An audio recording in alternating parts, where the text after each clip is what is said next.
یہ تھے محمد مصطفیٰ قادری اختاری، جو حضرات کے سامنے بارگاہ رسالت مآب صلی اللہ علیہ وسلم میں ہدیہ نعت پیش فرما رہے تھے۔ اب ہمیں بڑے ہی ادب و احترام کے ساتھ خطاب کے لیے حضرت العلامہ مولانا مفتی محمد عابد حسین نظامی صاحب سے گزارش کرتا ہوں کہ وہ اپنی نورانی و عرفانی خطاب سے ہم سب کو منور و مجلہ فرمائیں۔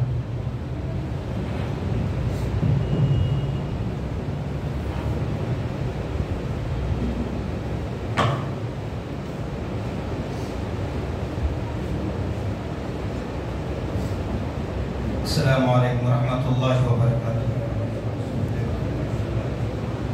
الحمدللہ ثم الحمدللہ الحمدللہ رب العالمین، نحمده ونستعینه ونستغفره ونؤمن به ونتوکل علیہ ونعوذ باللہ من شرور انفسنا ومن سیئات اعمالنا، من يهده اللہ فلا مضل له ومن يضلله فلا هادی له، ونشهد أن لا إله إلا الله، ونشهد أن سيدنا ونبينا وسندنا وشفيعنا ومولانا وملجأنا وأشرفنا محمدا عبده ورسوله۔ قال الله تبارك وتعالى في القرآن المجيد والفرقان الحميد: أعوذ بالله من الشيطان الرجيم، بسم الله الرحمن الرحيم. يا أيها الذين آمنوا استعينوا بالصبر والصلاة إن الله مع الصابرين. صدق الله العظيم وصدق رسوله النبي الأمين الكريم، ونحن على ذلك لمن الشاهدين والشاكرين والذاكرين والصابرين، والحمد لله رب العالمين.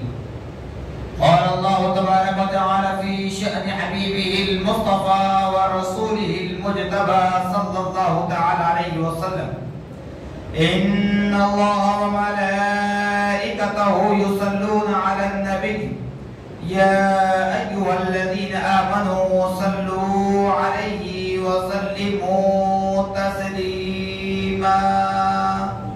اللهم صل على سيدنا شفيعنا مولانا محمد كما تحب وترضى بأن تصلي عليه صلى الله تعالى عليه وسلم۔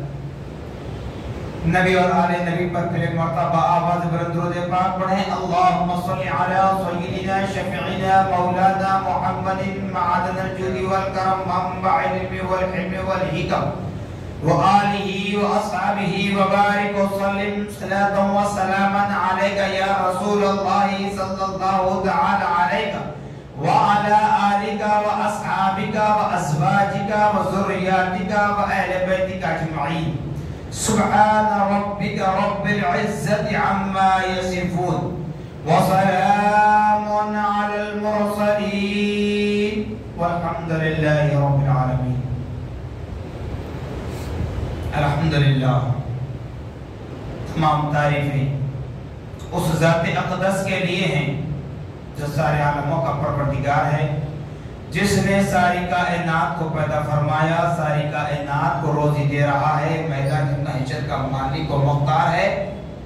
اس خدا رب العالمین نے ہم پر بڑا ہی شکر احسان عظیم فرمایا کہ اس نے ہمیں اپنے نبی مکرم رسول محتشم صاحب لولاک باعث تخلیق کائنات فقر موجودات حضور تاجدار مدینہ حضرت محمد مصطفیٰ احمد مجتبی صلی اللہ تعالی علیہ وسلم کی امت ببرکت میں پیدا ہونے کا اعزاز بخشا۔ صاحبو، آج کا یہ مقدس دن، یہ معتبر دن، یادگار دن، جس کو یوم عاشورہ کہا جاتا ہے، پھر اس کے بعد سن 61 ہجری میں 61 ہجری میں یوم شہادت سے یہ مشہور ہوا۔ یہ دن منانے کا موقع اللہ پاک نے عطا فرمایا ہے۔ سامعین محترم، کہنا تو بہت کچھ چاہ رہا تھا، لیکن وقت بہت میرے تنگ ہے، کیونکہ پھر مجھے دوسرے مقام پر بھی جانا ہے۔ ہمارے ملک صاحب کی عرضی قبول کرنے کے لیے، حکم تعمیل کرنے کے لیے آپ کے درمیان حاضر ہوا۔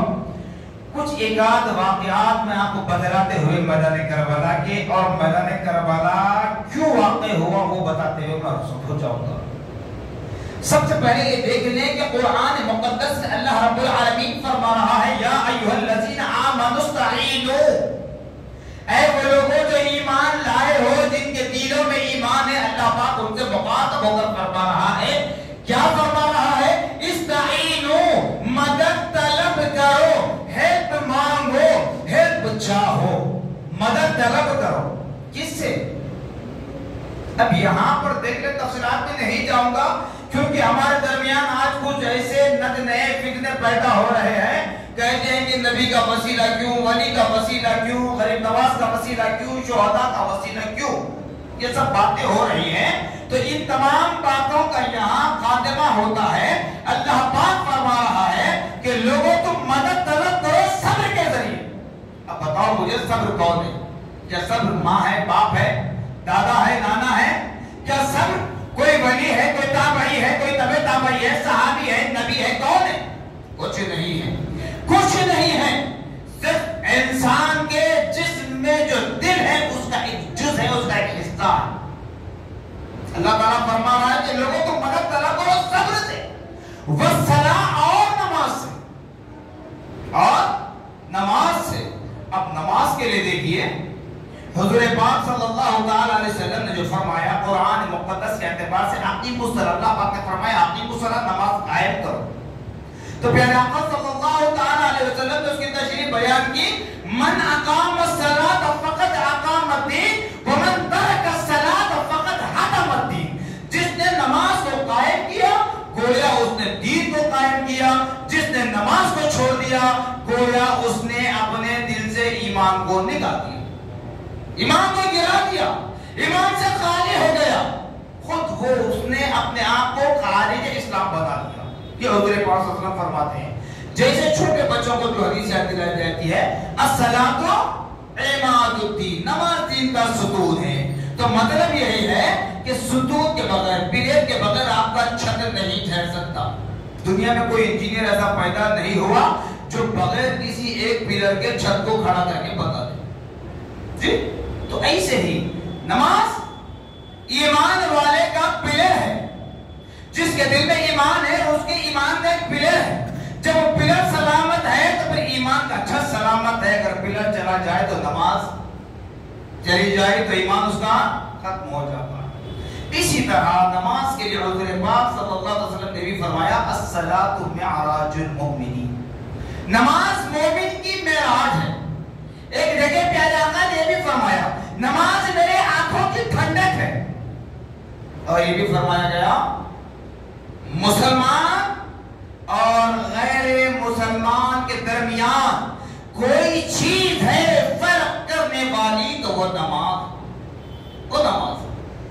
صاحب وقت۔ جیسا کہ نماز کے اتنے بڑے فضائل برکات ہم سنتے آ رہے ہیں، لیکن اللہ تعالیٰ فرما رہا ہے لوگوں تم مدد طلب کرو صبر کے ذریعے اور نماز کے ذریعے۔ پہلے کیا کہا اللہ نے؟